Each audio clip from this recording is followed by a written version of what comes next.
Tangi mei he tonga, tauri ki e whakanawa ngā taa. E na tā o ngā koe whakanonga, ware ai ngā toni i he awha.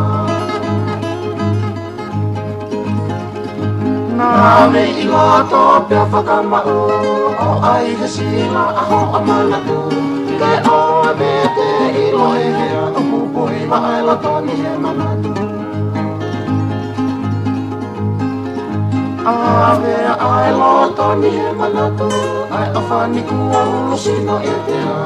Me hange ka whani te ni o kumafu ai tutu e ai la toni he o whatu.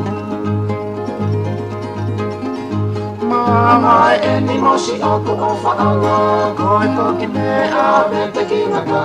O ka whanga i lupe la a, pia hange ha perikani i e toa Mana ki kua hoko kai maa, si e te awhani e ka tāwera.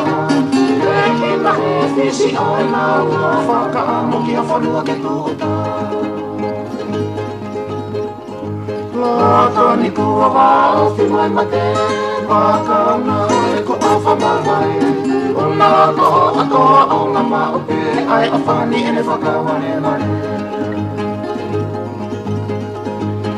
Isa tō a pēko hai te melanga, mamai e o whāpea ngūta. E au hangeha a kautu meha, o winu ango i ngatai whainata.